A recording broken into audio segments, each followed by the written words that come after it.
الحمدللہ رب العالمین والصلاة والسلام علی سید المرسلین اما بعد فاعوذ باللہ من الشیطان الرجیم بسم اللہ الرحمن الرحیم. پڑھیے الصلاة والسلام علیک یا رسول اللہ وعلی آلک واصحابک یا حبیب اللہ. الصلاة والسلام علیک یا نبی اللہ وعلی آلک واصحابک یا نور اللہ. ادب کا بہت بڑا تعلق ہے ہماری تعلیمات اور اسلام کی یوں سمجھیے کلچر کے اندر. آپ اگر ہسٹری آف اسلام دیکھیں بلکہ اس یونیورس کی ہسٹری دیکھیں تو جو شیطان تھا وہ راندہ درگاہ کیوں ہوا تھا؟ وہ اللہ کی بارگاہ سے اسے کیوں نکالا گیا تھا؟ اس نے بے ادبی ہی تو کی تھی نا. حضرت آدم علیہ السلام کی بارگاہ میں اسے سجدہ کرنے کا حکم دیا گیا مگر اس مردود نے تکبر کیا، پراؤڈ کیا اور کیا کہتا ہے؟ انا خیر من، اے اللہ میں اس سے بہتر ہوں. حالانکہ حکم الہی تھا، سارے فرشتے سجدے میں چلے گئے مگر یہ بدبخت کہتا ہے میں اس سے بہتر ہوں. خلقتنی من نار وخلقتہ من طین، اے اللہ تو نے مجھے آگ سے بنایا ہے، اس کو مٹی سے بنایا ہے حضرت آدم کو، میں کیسے اس کو سجدہ کروں؟ یہ وہ بے ادبی تھی، یہ وہ تکبر تھا، یہ اللہ کے حکم کو نہ ماننا تھا. شیطان پہلے سے ہی اللہ کا نافرمان نہیں تھا، بڑا عبادت گزار تھا، جنت کا خزانچی تھا، معلم الملکوت فرشتوں کا استاد تھا، مگر بے ادبی کی سب عبادتیں غارت کر دی گئی، اس کو لعنتی قرار دے کر اللہ کے دربار سے نکال دیا گیا. اب اگر آج کوئی سوچے کہ ایک بے ادبی، ایک گستاخی، نبی کی گستاخی تھی نا، ہے اللہ کا حکم نہ ماننا، تکبر، یہ سب کچھ چھین سکتا ہے. شیطان نے تو ایک بار کہا نا انا خیر من، میں اس سے بہتر ہوں. اور آج جو لوگ روز یہ کہہ رہے ہیں، اچھا زبان سے نہیں کہہ رہے مگر ایٹیٹیوڈ سے کہہ رہے ہیں، انداز سے کہہ رہے ہیں. آپ نے وہ حدیث تو سنی ہوگی نا، بچپن سے ہم وہ حدیث سن رہے ہیں، کتنی مشہور حدیث ہے کہ جس کے دل میں رائی کے دانے کے برابر تکبر ہوگا جنت میں نہیں جائے گا. What is the meaning؟ رائی کا دانا اتنا سا اتنا بھی تکبر ہوگا وہ جنت میں نہیں جائے گا. جس کا دل ہی پورا تکبر سے بھرا ہوا ہے اس کا کیا بنے گا؟ سوچئے. ہم کہتے نہیں ہیں مگر ہمارا انداز یہی ہے کہ میں بہتر ہوں، یہ تو غریب ہے، میں امیر ہوں، میں اتنا مشہور ہوں، اس کو کون جانتا ہے، میں اتنا اچھا بیان کرتا ہوں، اس کو تو کچھ آتا ہی نہیں کرنا. عبادت سے تکبر لوگ کر رہے ہوتے، میں 5 وقت کا نمازی، یہ تو ایک بھی نماز نہیں پڑھتا، میں تہجد گزار، یہ تو کچھ بھی نہیں کرتا، حج کر کے تکبر کر رہے ہوتے، میں حاجی، یہ تو حج ہی نہیں کرتا. یاد رکھیے انا خیر من کی بہت ساری ایگزامپلز بن سکتی. میں اس سے بہتر ہوں، میں خوبصورت، یہ بدصورت، میں بڑے خاندان والا، یہ چھوٹے خاندان والا، میرے پاس اتنے نوکر چاکر، یہ خود میرا نوکر. یہ وہ چیزیں ہیں جب دل میں آ جاتی ہیں تو پھر ساری عبادتیں، ساری ریاضتیں برباد ہو جاتی ہیں. خدا را شیطان کے ان واروں کو سمجھو، یہ وہ بے ادبیاں ہیں، یہ وہ گستاخیاں ہیں، یہ وہ غلطیاں ہیں جو آج ہمارے معاشرے میں بڑھتی چلی جا رہی ہیں. اور انفارچونیٹلی، بدقسمتی سے کوئی اس کے بارے میں نہ پڑھنے کے لیے تیار ہے نہ سیکھنے کے لیے تیار ہے. یہ سب سے خطرناک شیطان کے واروں میں سے ایک وار ہے جو تکبر دل میں پیدا کر دیتا ہے. شیطان کے وار پتہ ہے کیسے کیسے ہیں؟ جب یہ انسیڈنٹ ہوا نا، شیطان کو راندہ درگاہ کر دیا گیا، نکال دیا گیا، پھر شیطان کی اور اللہ تبارک و تعالیٰ کی بارگاہ میں گویا ایک مکالمہ ہوا. سنیے غور سے. اللہ تعالیٰ نے شیطان کو جب اپنی بارگاہ سے نکالا تو شیطان نے اللہ سے درخواست کی کہ یا الہی تو نے مجھے مردود کر ہی ڈالا ہے تو اب مجھے اولاد آدم پر کنٹرول دے دے، قدرت دے دے تاکہ میں انہیں گمراہ کر سکوں. اللہ نے فرمایا تجھے کنٹرول دیا گیا، تجھے قابو دیا گیا. کہنے لگا اللہ کچھ اور زیادہ دے. فرمایا تو ان کے مالوں میں شرکت کر سکے گا، یعنی ان کے پیسے بھی غلط کاموں میں استعمال کروا سکے گا. کہنے لگا یا اللہ اور دے، اور پاور چاہیے. فرمایا جا تو ان کے سینے تیرے رہنے کے گھر ہوں گے، تو ان کے دلوں میں رہ سکے گا. اب جب یہ ساری باتیں ہو گئیں تو حضرت آدم علیہ السلام نے اللہ سے عرض کی مولا تو نے شیطان کو تو ہم پر پورا تسلط دے دیا، غلبہ دے دیا، اب اے اللہ ہم اس کے مکر و فریب سے میں اور میری اولاد کیسے بچیں گے؟ تو اللہ تبارک و تعالیٰ نے فرمایا آدم تیرے ہاں جو بچہ پیدا ہوگا اس پر میں ایک زبردست فرشتہ معین کر دوں گا جو اسے شیطانی وساوس سے بچائے گا۔ عرض کی الہی اور زیادہ کر، سیکیورٹی کا انتظام اور زیادہ کر دے۔ ارشاد ہوا اے آدم تیری اولاد ایک نیکی کرے گی میں اسے 10 گنا اجر دوں گا۔ عرض کی مولا کچھ اور زیادہ کر دے۔ فرمایا میں ان سے توبہ کا مادہ یعنی توبہ کرنے کا جو وعدہ ہے وہ نہیں چھینوں گا جب تک ان کے جسموں میں روحیں باقی ہیں۔ عرض کی یا اللہ اور زیادہ کر۔ فرمایا میں ان کے سروں پر مغفرت کا تاج رکھوں گا اور کسی کی پرواہ نہیں کروں گا۔ حضرت آدم فرماتے یا اللہ اب یہ میرے لیے کافی ہے۔ تو یہ نیکی اور بدی کی جو جنگ ہے نا یہ فرام دا ڈے ون سے سٹارٹ ہے۔ شیطان کا کام ہمیں بہکانا ہے، شیطان کا کام ہمیں بھٹکانا ہے، جہنم کی طرف لے جانا ہے۔ شیطان شروع سے یہ چاہتا ہے کہ میں جہنم میں جاؤں گا تو میں اپنے ساتھ ان لوگوں کو بھی لے کر جاؤں، لیکن مسئلہ یہ ہے کہ آج لوگوں نے شیطان سے دوستی لگا لی ہے۔ ہاں ایسا ہی ہے، حالانکہ قرآن پتہ ہے کیا کہتا ہے؟ قرآن پڑھیں تو پتہ چلے نا، اِنَّهُ لَكُمْ عَدُوٌّ مُبِينٌ، بے شک شیطان تمہارا کھلا دشمن ہے۔ اوپن اینیمی کہا قرآن نے میرا اور آپ کا، مگر کمال یہ ہے کہ ہم شیطان سے دوستی لگائے بیٹھے ہیں۔ قرآن دشمن کہتا ہے اور مسلمان اسے دوست بنائے بیٹھے۔ یہ میں ثابت کروں گا، ابھی بتاؤں گا آپ کو۔ یہ بڑی عجیب بات ہے کہ مسلمان شیطان سے دوستی لگائے بیٹھا ہے۔ اللہ تبارک و تعالیٰ نے جب شیطان کو مردود کیا نا تو شیطان نے کہا الہی تو نے بنی آدم میں پیغمبروں کو بھیجا ہے، ان کو کتابیں دی ہیں، تو میرے پیغمبر اور میری کتابیں بھی ہونی چاہیے۔ ذرا سنیں شیطان کی باتیں ہیں، میرے پیغمبر اور میری کتابیں بھی ہونی چاہیے۔ تو خدا تعالیٰ نے فرمایا کہ کاہن اور نجومی جو ہے نا وہ تیرے پیغمبر ہوں گے۔ عرض کیا میری کتاب؟ فرمایا جھوٹے شیروں کی کتاب جو ہے وہ تمہاری کتاب ہوگی۔ یہ نجومیوں کے پاس جو لوگ جاتے ہیں نا، کاہنوں کے پاس، کوئی پتہ بتا دیں، کوئی نمبر بتا دیں، کوئی جناب کوئی پاسا بتا دیں، ہر بندہ عجیب و غریب لوگوں سے دوستیاں لگائے، پر فرمایا یہ تیرے پیغمبر ہوں گے۔ یہ تک بندیوں اور شعر جھوٹی شاعری کی کتابیں تیری کتابیں ہوں گی۔ اور شیطان کہتا ہے کہ میرے مؤذن کون ہوں گے؟ اللہ اکبر۔ عرض کیا میرے مؤذن؟ فرمایا راگ اور گانا تیرے مؤذن ہوں گے۔ عرض کرتا ہے میری مسجد کیا ہوگی؟ فرمایا فتنہ انگیز بازار تیری مسجدیں ہوں گی۔ عرض کیا میرا کھانا کیا ہوگا؟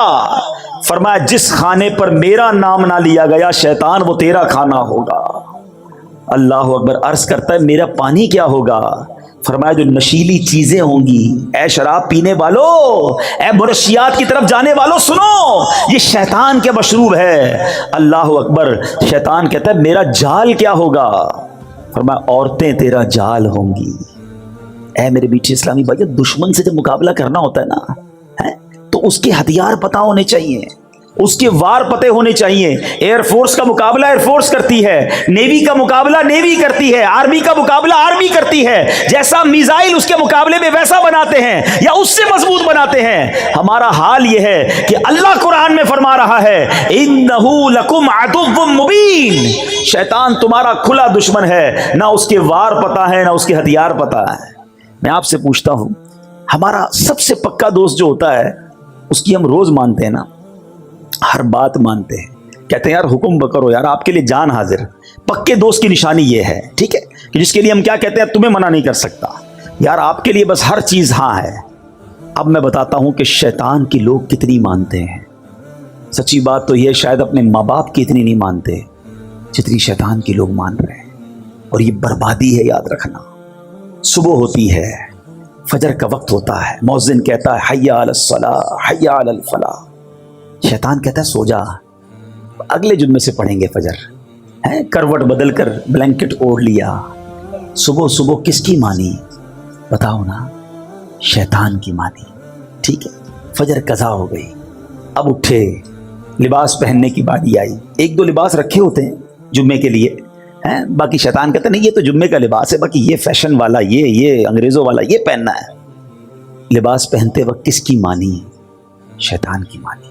اب واش روم میں گئے، آقا کی سنت چہرے سے نوچ کر گندی نالی میں بہائی، کس کی مانی؟ شیطان کی۔ اب نکلے گھر سے باہر، چاہے اسکول کے لیے نکلے، چاہے کالج کے لیے نکلے، چاہے جاب کے لیے نکلے، چاہے بزنس کے لیے نکلے، جیسے ہی باہر نکلے اب کوئی بے پردہ عورت سامنے سے نکلی ہے، شیطان کہتا ہے دیکھ دیکھ جلدی دیکھ، حالانکہ شریعت کا حکم ہے کہ نگاہوں کو نیچی کرو، بے حیائی نہ کرو۔ اس عورت کو دیکھا، بے پردگی کی، غلط نگاہوں سے دیکھا، کس کی مانی؟ شیطان کی۔ مارکیٹ میں پہنچے، کاروبار کی جگہ پر پہنچے، ظہر کی اذان کا وقت ہوا، کئی لوگ نماز کے لیے گئے، شیطان کہتا ہے تو بزنس کا ٹائم ہے، ارے بعد میں پڑھ لینا۔ ظہر قضا ہوئی، کس کی مانی؟ شیطان کی مانی۔ گاہک آیا، مال بیچنے کا موقع آیا، شیطان کہتا ہے جھوٹ بول زیادہ نفع ملے گا، ایک جھوٹی قسم بھی کھا لے، ارے اس کو بتا دے میرا پڑتا اتنے میں ہے، پکا رنگ ہے، made in China, made in Japan ہے، حالانکہ تم نے اپنے شہر میں بنایا ہے، ارے بول دے کچھ نہیں ہوتا۔ کس کی مانی؟ شیطان کی مانی۔ عصر کی اذان ہوئی، نماز قضا ہوئی، کس کی مانی؟ شیطان کی۔ تمہاری مغرب قضا ہوئی، کس کی مانی؟ شیطان کی۔ عشاء قضا ہوئی، کس کی مانی؟ شیطان کی۔ رات گھر میں آئے، ہاتھ میں ریموٹ لیا، اب ٹی وی آن کیا، کہیں فلمیں دیکھی، کہیں ناچ دیکھا، کہیں گانے سنے، بتاؤ کس کی مانی؟ شیطان کی۔ ارے شریعت تو کہتی ہے اللہ رسول کا نام لے کے سونا ہے، مگر موبائل ہاتھ میں ہے، کمرے کی لائٹیں بجھی ہوئی ہیں، آنکھیں حرام دیکھ رہی ہیں، وہ مناظر دیکھ رہی ہیں جو اللہ اور اس کے رسول کو ناراض کرنے والے ہیں، بتاؤ کس کی مانی؟ شیطان کی۔ ایک دن میں صبح سے شام تک ہم نے کتنی باتیں شیطان کی مانی۔ اللہ کہتا ہے یہ تمہارا کھلا دشمن ہے، یہ دشمنی ہے، یہ اپنے دل پر ہاتھ رکھ کے پوچھو، یہ دوستی لگائی ہوئی ہے۔ ارے مرد تو وہ ہوتا ہے، واقعی اللہ اور اس کے رسول کا بندہ وہ ہوتا ہے کہ جب مؤذن کہے حی علی الصلاۃ، حی علی الفلاح، ٹھنڈی کی راتیں ہیں، وضو کے لیے پانی بھی گرم نہیں ہے، مگر بندہ بستر سے اٹھے کہے شیطان میں تیرا بندہ نہیں، میں رحمان کا بندہ ہوں، میں اللہ کا بندہ ہوں، اور جائے مسجد میں جا کر فجر پڑھے، جو صبح شیطان کو ہراتا ہے، جو دوپہر شیطان کو ہراتا ہے، جو عشاء میں شیطان کو ہراتا ہے، جو حرام روزی آتی ہے تو شیطان کو ہراتا ہے۔ یاد رکھنا میرے میٹھے اسلامی بھائیوں، ایک فائٹ ہونے والی ہے، ایک فائنل فائٹ ہونے والی ہے میری اور آپ کی شیطان سے، اور وہ ہوگی آخری لمحوں میں، جب زندگی کا آخری وقت ہوگا نا۔ روایتوں کا مضمون ہے شیطان بندے کے سامنے آتا ہے اس کے مرحوم رشتہ داروں کی شکل میں، کسی کی ماں کی شکل میں، کسی کے والد کی، کسی کی دادا نانی کی شکل میں، اور آ کر کہتا ہے بیٹا مرنے کے بعد پتا چلا اسلام صحیح مذہب نہیں ہے، تو عیسائی ہو جا، معاذ اللہ تو یہودی ہو جا، تو اسلام کو چھوڑ دے۔ جو روز شیطان کی مان رہا ہوگا، جو روز فائٹ میں ہار رہا ہے، بتاؤ وہ فائنل فائٹ میں کیسے جیتے گا؟ خدا نہ خواستہ اگر ادھر شیطان کی مان لی اور اس نے ایمان سنیچ کر لیا، ایمان چھین لیا، تو بنے گا کیا ہمارا؟ ساری نیکیاں اعمال تو بات کی بات ہے نا، حج، عمرے، زکوٰۃ، نمازیں، روزے، یہ سب بعد میں ہیں، اگر ایمان سلامت لے کر نہ گئے تو کیا بنے گا؟ اور قربان اس شخص کی ہمت پر جو صبح و شام شیطان سے مقابلہ کر رہا ہے، جو روز نمازیں پڑھ رہا ہے، روز سنت پر عمل کر رہا ہے، شیطان بڑے وسوسے دلاتا ہے، وہ نہیں مانتا اس کی، انشاءاللہ وہ آخری وقت بھی شیطان کو کہے گا کہ میں تیری نہیں مانوں گا، اور لا الہ الا اللہ محمد الرسول اللہ کہہ کر دنیا سے چلا جائے گا۔ اب آپ نے طے کرنا ہے کہ زندگی شیطان کی دوستی میں گزارنی ہے یا اس مردود سے لڑنا ہے۔ یہ ویسے ہی نعرہ نہیں لگاتے ہمارے امیر اہل سنت، یہ دعوت اسلامی والوں کے جو نعرے ہوتے ہیں نا، اس کے پیچھے ایک پورا فینومینا ہوتا ہے، پوری ایک سمجھ لے کہ فلسفہ ہوتا ہے۔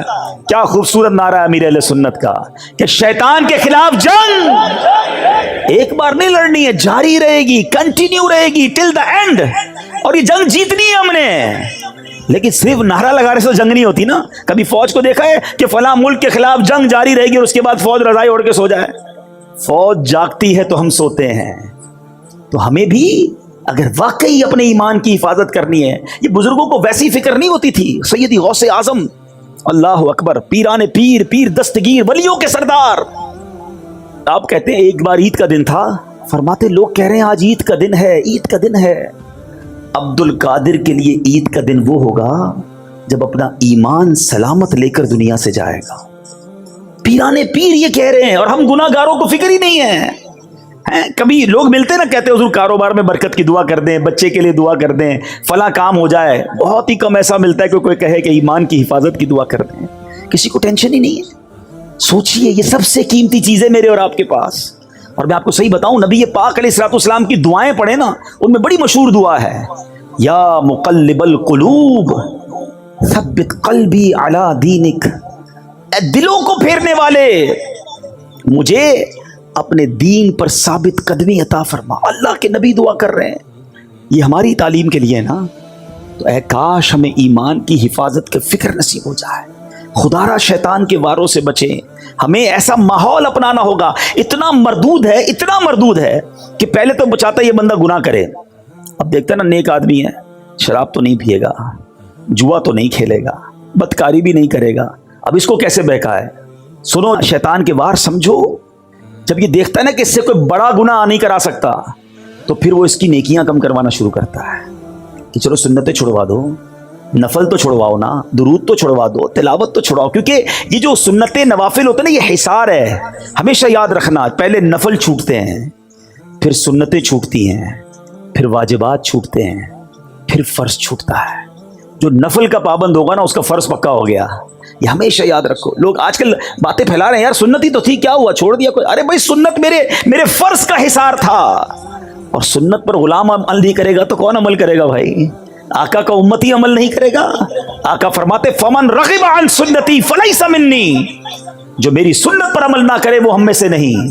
اور ادھر لوگ مذاق اڑا رہے ہیں کہ سنت یہ چھوڑ دو، نہیں جناب، سنت کیسے چھوڑ دوں؟ ہمیں سنت کو تھامنا ہے۔ نبی پاک کا وہ فرمان ہی کافی ہے کہ جس نے میری سنت سے محبت کی اس نے مجھ سے محبت کی، اور جس نے مجھ سے محبت کی وہ میرے ساتھ جنت میں جائے گا۔ جنت میں جانا ہے نا نبی پاک کے ساتھ، تو سنت کا راستہ ہی جنت کا راستہ ہے۔ تو سنت پر عمل کیجیے۔ اللہ سلامت رکھے دعوت اسلامی کے مدنی ماحول کو، جو پکڑ کر ہمیں سنتوں پر عمل کراتے ہیں۔ شیطان کیسے نیکیاں کم کرواتا ہے، کتنا مردود ہے، اس کے وار سمجھو۔ حضرت امیر معاویہ رضی اللہ تعالیٰ عنہ، صحابی رسول، کاتب وحی، کیا کمال کا مرتبہ ہے، اور کتنا خوف خدا تھا آپ کا۔ ایک بار آپ سوئے ہوئے، فجر کا وقت ہوا، آواز آئی اٹھ جائیے، نماز پڑھ لیجئے۔ آپ بیدار ہوئے، دائیں دیکھا، بائیں دیکھا، کوئی جگانے والا نظر نہیں آیا۔ کہ کون ہے جس نے مجھے جگایا؟ کہ حضور شیطان۔ کہ شیطان نے کب سے نماز کے لیے جگانا شروع کر دیا؟ کہ حضور مسئلہ یہ ہے کہ تھوڑے دنوں پہلے بھی آپ تھوڑا لیٹ اٹھے تھے، آپ کی فجر کی جماعت چلی گئی، آپ نے رونا شروع کیا، گریہ وزاری کی۔ میں نے فرشتوں کو گفتگو کرتے سنا کہ امیر معاویہ رضی اللہ تعالیٰ عنہ کی گریہ وزاری سن کر، ان کی گریہ وزاری اور جماعت قضا ہونے کے درد کی وجہ سے اللہ کریم نے ان کو 70 جماعتوں کا ثواب عطا فرما دیا۔ میں نے سوچا آج ٹائم پہ اٹھا دوں، آپ ایک ہی پڑھ لیں، اگر آپ کی وہ چلی گئی تو پھر آپ نے رونا ہے اور آپ کو 70 کا ثواب مل جانا ہے۔ اس واقعے سے سیکھنے کو کیا ملا؟ کہ یہ مردود چاہتا یہ ہے کہ ہماری نیکیاں برباد ہو۔ ایسے وار ہیں اس بدبخت کے، اور ہم سمجھتے ہی نہیں ہیں، اس کی باتوں میں آ جاتے ہیں۔ اب اتنے سارے کاروباری لوگ بیٹھے ہیں، صدقہ کرتے ہیں، بہت اچھی بات، شیطان کیسے برداشت کرے گا کہ آپ صدقہ دیں اور جنت میں چلے جائیں؟ اب وہ صدقہ ہو گیا نا، اب وہ چاہتے ہیں اس کو برباد کروا دو، پیسے بھی گئے اور اعمال بھی چلے جائیں۔ وہ کیسے ہوگا؟ اب شیطان ریاکاری لے کر آئے گا، دکھلاوے کی بیماری لائے گا۔ پہلے تو کہتے تھے نا نیکی کر دریا میں ڈال، اب تو نیکی کر فیس بک پہ ڈال۔ ہاں، ادھر پہلے تو بچپن میں وہ دیکھتے تھے سلائی مشین، کچھ لوگ مل کے کسی غریب کو دے رہے ہوتے تھے، اخبار میں تصویر کسی کی چھپتی تھی۔ اب تو ہر بندے کے پاس اپنا اخبار ہے، اب تو جو کرنا ہے اس نے ڈال دینا ہے۔ پچھلے دنوں کرونا وائرس کے زمانے میں بڑا مذاق بنا تھا کہ 5 6 لوگ ایک تھیلا اناج کا لے کر کسی غریب کو دے رہے ہوتے تھے اور اس کی سیلفی بنا کر اس کی غربت کا جنازہ نکالتے تھے۔ قرآن کیا کہتا ہے؟ یا ایھا الذین آمنوا لا تبطلوا صدقاتکم بالمن والاذی، اے ایمان والو اپنے صدقے ضائع نہ کرو، باطل نہ کرو، احسان جتا کر اور تکلیف پہنچا کر۔ اب صدقہ بھی دے رہے ہیں اور احسان بھی جتا رہے ہیں۔ یاد ہے نا، میں نے قرضہ دیا تھا، بھول تو نہیں گیا؟ ہاں، نوکری کرتا تھا، میری وجہ سے کاروبار پہ چڑھا ہے، تیری بہن کی شادی میں نے کرائی تھی، موٹر سائیکل تجھے دلائی کس نے، یاد ہے کہ نہیں؟ استغفر اللہ، اس لیے پیسے دیے تھے کہ اب جتانا ہے، اب بتانا ہے۔ یہ برباد ہو گیا آپ کا صدقہ، اللہ سے اجر مانگو نا۔ اور یہ احسان جتانے والا سوچے، خدا کی قسم سوچے، اس میں میرا اور آپ کا کیا کمال ہے کہ اگر ہم اللہ کی راہ میں خرچ کر رہے ہیں؟ کس نے دیا مال؟ بتاؤ نا، بتائیے کس نے مال دیا ہے؟ اللہ نے دیا ہے۔ میں بھی تو غریب ہو سکتا تھا، میرے بچے بھی تو بھوکے ہو سکتے تھے. آج میرا ملازم میرے دروازے پر آ کر کہتا ہے کہ مجھے میری ماں کے لیے علاج کے لیے پیسے چاہیے. یہ حال میرا بھی تو ہو سکتا تھا کہ میں کسی کے دروازے پر کھڑا ہوتا کہ میری ماں ہاسپٹل میں ہے, میرے پاس بل دینے کے لیے پیسے نہیں, بہن کی شادی ہونے والی ہے, میرے پاس جہیز کے پیسے نہیں. آج تم کسی کی مدد کر کر یہ سمجھتے ہو میں نے کیا ہے. خدا کی قسم یہ اللہ کی عطا ہے. ہم میں کوئی عقل ہوشیاری نہیں ہے, ہمارا کوئی کمال نہیں ہے. ہم سے زیادہ عقل مند, ہم سے زیادہ دیندار وہ غریب ہیں, اور اللہ نے ہمیں بہت نوازا ہے. ہونا یہ چاہیے تھا کہ زکوٰۃ دینے والا, صدقہ دینے والا صدقہ دے بھی اور سجدہ شکر بھی ادا کرے کہ مالک تیری مہربانی, تو نے دینے والا بنایا, مانگنے والا نہیں بنایا. اللہ تو نے مجھے اس قابل کیا. مگر ادھر لوگ جوتے کھسواتے ہیں, چندہ لینے والے کے جوتے گھسواتے ہیں, مدد لینے والے کو ڈانٹ کے پیسے دیتے ہیں. کدھر جاؤ گے یہ صدقہ, یہ پیسہ لے کر؟ یہ وہ شیطان کے وار ہے جو سمجھو جو نیکی کیسے برباد کرواتا ہے. ارے ہمارے اسلاف کیسے اپنی نیکیوں کو سیکیور کرتے تھے. حضرت عائشہ صدیقہ اور حضرت ام سلمہ رضی اللہ تعالی عنہا امہات المومنین ہیں. آپ کے بارے میں آتا ہے کہ آپ نے ایک بار اپنے غلام کو پیسے دیے کہ جا کر اس کو صدقہ کر کے آؤ. لیکن دیکھو جس کو صدقہ دینا نا, اس سے ہمارے لیے دعا نہ کروانا, اور اگر وہ دعا کر دے تو نوٹ کر کے آنا. غلام جاتا صدقہ دیتا اور آ کر بتاتا کہ یا ام المومنین اس بندے نے, اس غریب نے آپ کے لیے یہ دعائیں کی ہیں. ام المومنین ہاتھ اٹھاتی اور وہ جو دعائیں اس نے کی ہوتی نا آپ اس کے لیے کرتی, اور فرماتی دعا کا بدلہ دعا ہو جائے, صدقے کا ثواب اللہ سے لیں گے. یہ ہے عبادت کا جذبہ, یہ ہے نیکی جس کو اس طرح بچانا ہے. مگر شیطان دل میں ریاکاری ڈال کر, کیوں دل چاہتا ہے کہ مسجد میں اعلان ہو کہ فلاں حاجی صاحب نے پنکھے لگائے ہیں, فلاں نے افطاری پیش کی ہے, فلاں نے سحری کا انتظام کیا. اپنے دل سے پوچھے نا ہمارا کیوں جی چاہتا ہے کہ لوگوں کو پتہ چلے. یہی تو وہ شیطان کا وار ہے جو ہم سمجھ نہیں رہے. وہ پریشان ہو گیا ہے, آپ نے حج کر لیا اسے ٹینشن ہو گئی ہے, آپ نے عمرہ کیا وہ بے قرار ہے کہ کسی طرح آپ کا عمرہ ضائع ہو, آپ کا حج ضائع ہو, آپ کا صدقہ ضائع ہو, آپ کی نمازیں ضائع ہو رہا ہے. لوگ سب کو بتا رہے ہیں میں نے اتنے حج کیے ہیں, اتنے عمرے کیے, طواف کے چکر بھی یاد ہوتے ہیں. اچھا بزرگوں کے بارے میں آتا ہے کہ بندہ نیکی کر کے بھول جائے اور گناہ کر کے یاد رکھے. ہمارا ماجرا یہ ہے کہ ہم گناہ کر کے بھول بیٹھے اور نیکیاں ساری یاد رکھی ہیں. عجیب معاملہ ہے. 15 سال 20 سال پرانی لوگوں کو نیکیاں یاد ہیں. ارے کل جھوٹ بولا تھا وہ یاد ہے, تھوڑی دیر پہلے آپ نے موبائل کھول کر حرام دیکھا وہ یاد ہے, اس کی توبہ کب کرو گے؟ وہ سب بھول بیٹھے اور 10 15 5 سال پرانی نیکیاں لوگوں کو بتاتے پھرتے, میں نے یہ کیا, میں نے یہ کیا. برباد ہو رہی ہے نیکیاں بچاؤ. اخلاص کی تعریف علماء یہ لکھتے ہیں کہ اخلاص یہ ہے کہ جس طرح تم اپنے گناہوں کو چھپاتے ہو اس طرح اپنی نیکیوں کو چھپاؤ. ہم میں سے کوئی ہے جو لوگوں کو بتائے میں نے کل رات کیا کیا تھا, میں چھپ کر کیا کرتا ہوں؟ کوئی نہیں بتائے گا. نیکیاں کیوں بتاتے ہیں؟ چھپ کر نیکی کی وہ بھی بتانی ہے. تہجد پڑھ لی, اب ٹینشن شروع ہو جاتی ہے, یار تہجد تو اکیلے میں پڑھی تھی, اب دوست کو کیسے بتاؤں؟ اب کوئی نہ کوئی بہانہ بنائے گا, یار آج بہت تھکا ہوا ہوں, خیریت؟ بس وہ تہجد سے اٹھ جاتا ہوں. اچھا آپ تہجد بھی پڑھتے ہیں؟ بس جیسی اس نے یہ کہا نا تو تسلی ہو گئی. وہ نہیں ہمارے واٹس ایپ پہ کسی کو میسج جاتا ہے تو ڈبل کلک ہوتا ہے, بلو ہو جاتا ہے, ریسیوڈ ہو گیا میسج, کنفرم ہو گیا. تو جیسے ہی سامنے سے جواب آیا نا کہ ہاں میری عبادت اسے کنفرم ہو گئی, پہنچ گئی. توبہ توبہ توبہ. اپنے دل سے پوچھو یہ کیوں کرتے ہیں ہم؟ اللہ مجھے بھی محفوظ رکھے, آپ کو بھی محفوظ رکھے. یہ واقعی بڑا مردود ہے. اس دشمن کو پہچانو. جبھی تو قرآن کہتا ہے انہو لکم عدو مبین, کہ تمہارا کھلا دشمن ہے. اس سے تو پہلے ہی اللہ کو کہا ہے کہ میں تیرے بندوں کو بہکاؤں گا, اور ہم اس کے پیچھے چلے جا رہے ہیں, دوستی لگائی ہوئی ہے. تو آؤ آج نیت کر لو ہم شیطان سے دوستی نہیں کریں گے. صلو علی الحبیب صلی اللہ تعالی علیہ وسلم.